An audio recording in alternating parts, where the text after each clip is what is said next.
ಆಹಾರ ಸುರಕ್ಷತೆ ಇಲಾಖೆಯಿಂದ ಮುಂದುವರೆದಿರುವಂತಹ ದಾಳಿ ಇದು. ಹೋಟೆಲ್ಗಳ ಬಳಿಕ ಈಗ ಖಾಸಗಿ ಆಸ್ಪತ್ರೆ ಕ್ಯಾಂಟೀನ್ ಮೇಲೆ ದಾಳಿಯನ್ನ ನಡೆಸ್ತಾ ಇದ್ದಾರೆ. ಬಿಜಿ ರಸ್ತೆಯ ಅಪೋಲೋ ಆಸ್ಪತ್ರೆ ಮೇಲೆ ಅಧಿಕಾರಿಗಳು ರೇಡ್ ಮಾಡಿದ್ದಾರೆ. ಆಸ್ಪತ್ರೆ ಕ್ಯಾಂಟೀನ್ ನಲ್ಲಿರುವಂತಹ ಅವಧಿ ಮೀರಿರುವಂತಹ ಆಹಾರ ಸಾಮಗ್ರಿಯನ್ನ ಪತ್ತೆ ಹಚ್ಚಿದ್ದಾರೆ.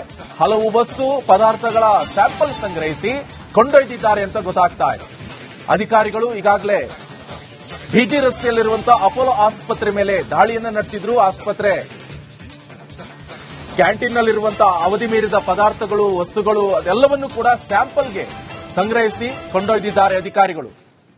ನೋಡಿ, ಈಗ ನೋಡ್ತಾ ಇದ್ವಿ, ಫಸ್ಟ್ ಹೋಟೆಲ್ ಆಯ್ತು, ಅದಾದ ನಂತರ ಈ ಬಾರು, ರೆಸ್ಟೋರೆಂಟು, ಪಬ್ಗಳು, ಔಟ್ಲೆಟ್ಗಳು ಅಲ್ಲೆಲ್ಲವೂ ಕೂಡ ದಾಳಿಯನ್ನ ನಡೆಸಿದ್ರು ಆಹಾರ ಸುರಕ್ಷತೆಯ ಅಧಿಕಾರಿಗಳು. ಆ ಸಂದರ್ಭದಲ್ಲಿ ಕೆಲವೊಂದು ಹೋಟೆಲ್ಗಳನ್ನು ಕೂಡ ಸೀಸ್ ಮಾಡಿದ್ರು.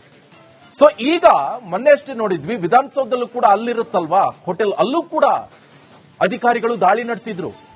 ಅದಾದ ನಂತರ ಈಗ ಖಾಸಗಿ ಆಸ್ಪತ್ರೆ, ಸರ್ಕಾರಿ ಆಸ್ಪತ್ರೆಯಲ್ಲಿ ಪಕ್ಕದಲ್ಲಿರುವಂತಹ ಹೋಟೆಲ್ಗಳ ಮೇಲೂ ಕೂಡ ದಾಳಿ ನಡೆಸಿದ್ರು. ಈಗ ಖಾಸಗಿ ಆಸ್ಪತ್ರೆಯಲ್ಲಿ ಇರುವಂತಹ ಹೋಟೆಲ್ಗಳ ಮೇಲೆ ಈಗ ದಾಳಿ ಈಗ ಮುಂದುವರೆದಿದೆ.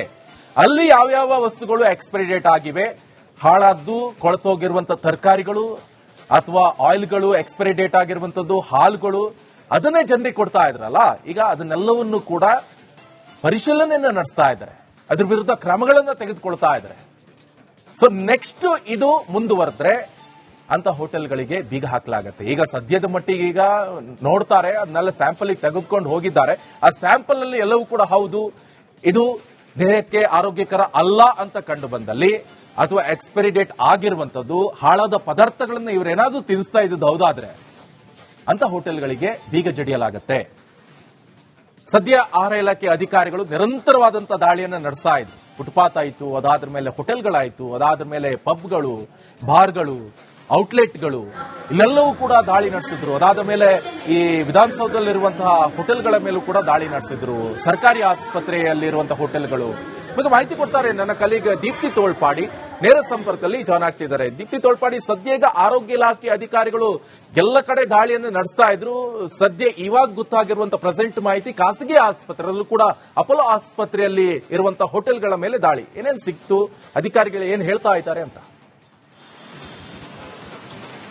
ಎಲ್ಲೆಲ್ಲಿ ಆಹಾರ ಪದಾರ್ಥಗಳಿದೆ, ಎಲ್ಲೆಲ್ಲಿ ಸರ್ವಿಸ್ ಸೆಕ್ಟರ್ ಇದೆ, ಅದೆಲ್ಲದ್ರ ಮೇಲೂ ಕೂಡ ನಾವು ದಾಳಿಯನ್ನ ಮಾಡ್ತೇವೆ. ಯಾಕಂದ್ರೆ FSSAI ಇಂದ ಏನೆಲ್ಲ ನಿಯಮಗಳಿದೆ ಅದು ಪಾಲನೆ ಆಗಬೇಕು. ಯಾಕಂದ್ರೆ ಜನದ ಆರೋಗ್ಯ ಮುಖ್ಯ ಆಗುತ್ತೆ. ಹೀಗಾಗಿ ತುಂಬಾನೇ ನೀಟ್ ಆದಂತಹ ರುಚಿಕರವಾದ ಕೊಡಬೇಕು ಅಂತ ಹೇಳಿ ಈಗಾಗಲೇ ಸ್ಪಷ್ಟನೆಯನ್ನ ಕೊಟ್ಟಿರುವಂತದ್ದು.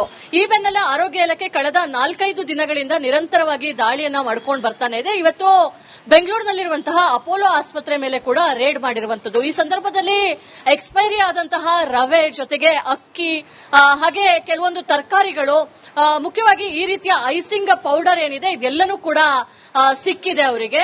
ಇದೆಲ್ಲನೂ ಕೂಡ ಎಕ್ಸ್ಪೈರಿ ಡೇಟ್ ಮೀರ್ ಹೋಗಿತ್ತು. ಸೊ ಖಾಸಗಿ ನಿನ್ನೆ ಅಷ್ಟೇ, ಇವತ್ತು ಬೆಳಿಗ್ಗೆ ಕೆಸಿ ಜನರಲ್ ಆಸ್ಪತ್ರೆಯಲ್ಲೂ ಕೂಡ ರೇಡ್ ಅನ್ನ ಮಾಡಿದ್ರು. ಇವತ್ತು ಅದರ ಬೆನ್ನಲ್ಲೇ ಖಾಸಗಿ ಆಸ್ಪತ್ರೆಯ ಮೇಲೆ ಕೂಡ ರೇಡ್ ಮಾಡಿರುವಂತದ್ದು. ಈ ರೇಡ್ ಮೂಲಕ ಒಂದು ಎಚ್ಚರಿಕೆಯನ್ನ ಸ್ಪಷ್ಟಪಡಿಸ್ತಾ ಇದ್ದಾರೆ ಅಧಿಕಾರಿಗಳು. ಯಾವಾಗ ಎಲ್ಲಿ ಬೇಕಾದ್ರೂ ಬಂದು ದಾಳಿಯನ್ನ ಮಾಡಬಹುದು. ಸೊ ದಾಳಿ ಆಗೋ ತನಕ ನೀವು ಕಾಯ್ಬೇಕಾಗಿಲ್ಲ. ಈಗ್ಲಿಂದನೇ ಶುಚಿಕರವಾದಂತಹ ಆಹಾರವನ್ನ ಕೊಡೋದಕ್ಕೆ ಶುರು ಮಾಡಿ ಅನ್ನೋ ಒಂದು ಎಚ್ಚರಿಕೆಯನ್ನ ಕೊಟ್ಟಿದ್ದಾರೆ. ಜೊತೆಗೆ ಆರೋಗ್ಯ ಇಲಾಖೆ ಹಾಗೆ ಆಹಾರ ಗುಣಮಟ್ಟ ಮತ್ತು ಸುರಕ್ಷತಾ ಇಲಾಖೆಯಿಂದ ಈಗಾಗಲೇ ಅಡ್ವೈಸರಿ ಕೂಡ ಹೊರಬಿಟ್ಟಿರುವಂತದ್ದು. ಸೊ ಆ ಮಾರ್ಗಸೂಚಿಗಳೇನಿದೆ ಅದರಲ್ಲಿ ಸ್ಪಷ್ಟವಾಗಿ ತಿಳಿಸಿದ್ದಾರೆ. ಶುಚಿತ್ವ ಇರಬೇಕು, ಯಾವುದೇ ರೀತಿಯ ಕಾಂಪ್ರಮೈಸ್ ಆಹಾರದ ವಿಚಾರದಲ್ಲಿ ಮಾಡಿಕೊಳ್ಬಾರ್ದು, ಒಳ್ಳೆ ಆಹಾರ ಪದಾರ್ಥಗಳನ್ನ ಬಳಸಿ ಆಹಾರ ತಯಾರನ್ನ ಮಾಡಬೇಕು, ಕಿಚನ್ ಅನ್ನ ತುಂಬಾ ನೀಟಾಗಿ ಇಡಬೇಕು ಅಂತ ಈ ಮಾರ್ಗಸೂಚಿಗಳನ್ನ ಯಾರೆಲ್ಲ ಪಾಲಿಸ್ತಾ ಇಲ್ಲ, ಹೈಜೀನ್ ಅನ್ನ ಯಾರೆಲ್ಲ ಪಾಲಿಸ್ತಾ ಇಲ್ಲ ಅಂತವರಿಗೆ ಕ್ರಮವನ್ನ ತಗೊಳ್ಳೋದಕ್ಕೆ ಈಗಾಗಲೇ ನಿರ್ಧಾರವನ್ನ ಮಾಡಿರುವಂತದ್ದು. ಅದೇ ಬೆನ್ನಲ್ಲೇ ಇವತ್ತು ಕೂಡ ರೇಡ್ ಒಂದು ಕೆಸಿ ಜನರಲ್ ಅಲ್ಲೂ ಆಗಿದೆ, ಮತ್ತೊಂದು ಕಡೆ ಅಪೋಲೋ ಆಸ್ಪತ್ರೆಯ ಮೇಲೆ ಕೂಡ ರೇಡ್ ಮಾಡಿರುವಂತದ್ದು. ಓಕೆ, ಥ್ಯಾಂಕ್ ಯು ದೀಪ್ತಿ ನಿಮ್ಮೆಲ್ಲ ಮಾಹಿತಿಗೆ.